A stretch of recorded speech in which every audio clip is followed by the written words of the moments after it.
आज खास बातचीत के लिए हमारे बीच में है अयोध्या धाम से पधारी हुई साध्वी राधिका किशोरी जी, जो किसी परिचय के मुहताज नहीं है। पूरा देश दुनिया उनको जानती है। कथा प्रवचन उनके जीवन का अभिन्न अंग है, अभिन्न हिस्सा है, और वो पूरे देश में घूम घूम करके कथा वाचन करती हैं। देवी जी, सबसे पहले आपका हमारे चैनल में स्वागत है। आप हमें ये बताएं, आपका शिक्षा दीक्षा कहाँ से पूरा हुआ है? सभी को जय सिया राम। हमारी शिक्षा दीक्षा श्री धाम अयोध्या से हुई है। वहीं से हमने भागवत कथा और राम कथा सीखी है, और बाकी तो हनुमान की कृपा है। अच्छा, कब से कह रही हैं? कितनी उम्र से? लगभग 11 से 12 वर्ष हो गए मुझे सेवा करते हुए।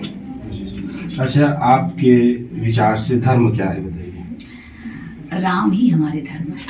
अच्छा। राम जी ही हमारे धर्म है, और राम जी जिस पथ पर चले हैं, अगर हम उस पथ पर चलने का प्रयास भी कर लेंगे तो हम धर्म को जीवन में एक श्रेष्ठ स्थान स्थापित कर सकते हैं अपने व्यक्तिगत जीवन में। राम ही हमारे सबसे बड़े धर्म है, क्योंकि उनसे अच्छा कोई पुत्र नहीं, उनसे अच्छा कोई भ्राता नहीं, उनसे अच्छा कोई पति नहीं, उनसे अच्छा कोई मित्र नहीं, और उनसे श्रेष्ठ कोई शत्रु भी नहीं है। इसलिए राम ही धर्म है जी। आपका हमने वचन सुना है, आपकी आवाज में सरस्वती माता की विराजमान है, तो इस लिहाज से कीजिएगा, भजन सुना दीजिए।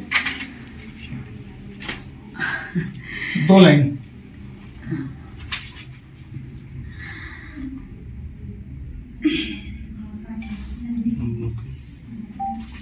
मेरा आपकी कृपा से सब काम हो रहा है, करते हो मेरे राघव,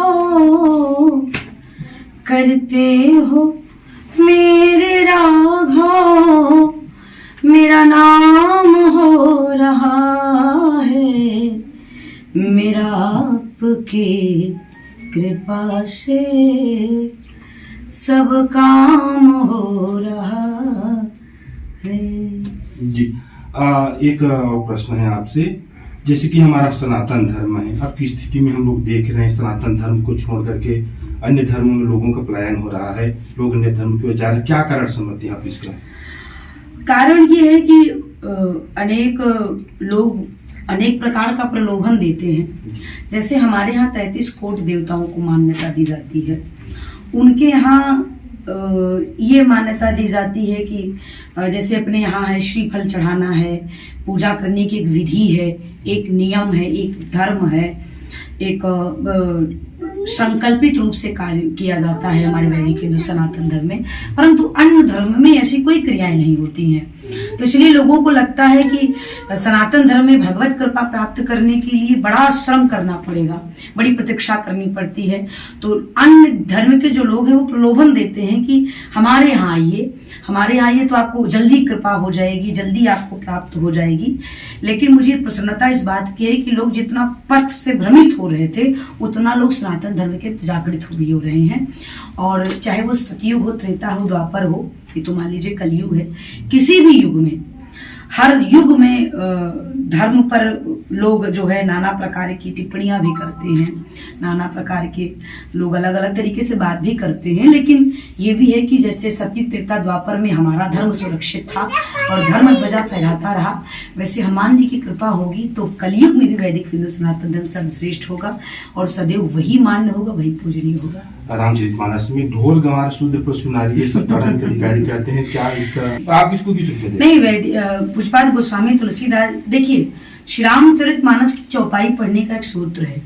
जब आप चौपाई का अर्थ निकालिए तो उससे पहले जिस चौपाई का अर्थ निकाल रहे हैं उससे पहले 2 चौपाई का अर्थ निकालिए, उसके बाद की 2 चौपाई का अर्थ निकालिए, तब उसके बाद आप भाव को समझ पाएंगे।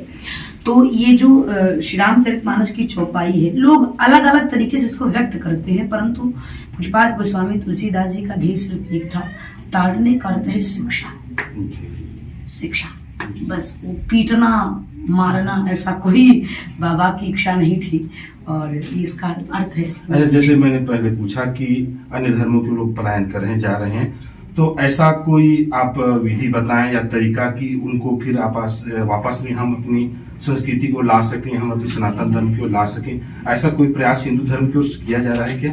हाँ, बिल्कुल किया जा रहा है। आज आप देखिए हर जगह भगवान की कथा, रामायण कथा, भागवत कथा, नौधा रामायण आदि, सुंदरकांड, हनुमान चालीसा आदि सारी चीजें हो रही हैं।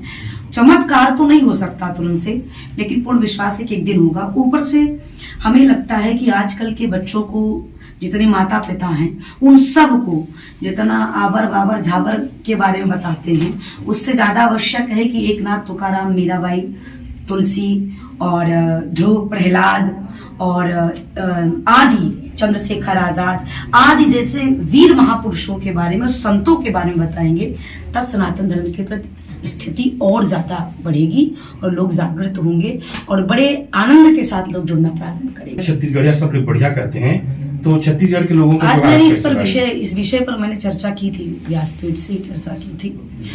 यद्यपि जहां तक मैंने देखा है, लगभग मुझे 7 वर्ष हो गए आपके छत्तीसगढ़ राज्य में कथा करते हुए, लगभग 7 से 8 महीने में सेवा करती हूँ यहाँ पर निरंतर। ये जो छत्तीसगढ़ धरा है, ये श्रद्धा और विश्वास की भूमि है। जैसा आप कहते भी हैं कि कौशल राज्य है, ये माँ जगदम्बा कौशल्या मैया की जन्मभूमि है, तो कहीं ना कहीं श्रद्धा और प्रेम और विश्वास की धरा है। तो अगर श्रद्धा, विश्वास, प्रेम नहीं होता तो शायद इतनी भगवत धारा इस धरा पर भूमि पर प्रवाहित नहीं होती। तो इससे और सुंदर संकेत क्या हो सकता है। तो इस भूमि को नमन है और यहाँ के लोगों को नमन है। जी, बहुत बहुत जय श्री राम। बने जिला प्रमुख व ब्लॉक प्रमुख रिपोर्टर और पाए मौका प्रदेश की सबसे बड़ी news channel Chhattisgarh express news के साथ जुड़ने का। छत्तीसगढ़ की सभी खबरें देखने के लिए देखते रहिए छत्तीसगढ़ एक्सप्रेस न्यूज। सब्सक्राइब करें और बेल आइकन दबाना ना भूलें।